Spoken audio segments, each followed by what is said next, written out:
We talk about determining customer needs. Well, we say it's about the customer making more profit. Well, how's he do that? The RPM, Retailer Profitability Model, helps us to see exactly how that guy makes a buck.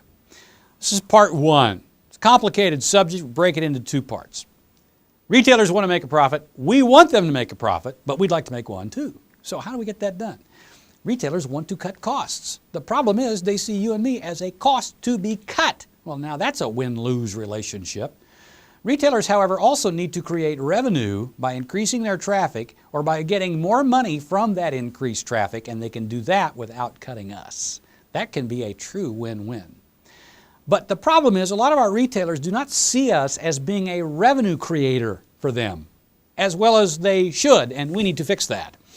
Let's take a typical supermarket as an example. And this varies across the country, but this is very directional and reasonably accurate stuff.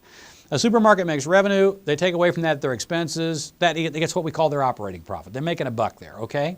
Well, we'll talk about their expenses. How do they carve these out? How do they delineate them? How do they categorize them? Typically, they'll say, well, I've got cost of goods, and that's their biggest expense, what they pay to you and me for our products. Then they got cost of labor, what they pay their help. Then they've got cost of occupancy, rent, utility bills, and all the rest, fixing the parking lot. Then they've got cost of capital. They borrow money to be in the business. It's like you borrow money to buy a house. Well, they had to borrow money to build the store and maybe even fund the inventory that's in it. That's cost of capital, interest, if you want to think about it that way. And then they got marketing expenses, advertising, whatever, to get people to come through the front door.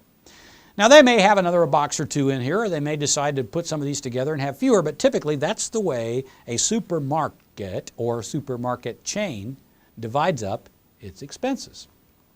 So, our job is to find some kind of way to rev up their operating profit. Well, one of the ways we can do that is by getting their cost of goods to go down from where it currently is. That means we could sell them our product for less, which means we will make less money. Ouch. But you know, there's another way that we can get their expenses to go down. How about if we help them reduce their cost of labor? And we already do that. We are DSD, direct store delivered. We're the labor. They don't have to pay their guy. We do it. We do the labor. Take credit for that. Help him get his occupancy to go down. Oh, wait, we do that. We give the guy point of sale material. We don't charge him for it. If he was going to have point of sale material, he'd have to pay for it. That's an occupancy expense. We give him cold drink merchandising equipment. We give him stuff that he would otherwise have to buy. Reduces his occupancy expense. We get very little credit for that. Cost of capital. Do you give the guy credit? You make a delivery on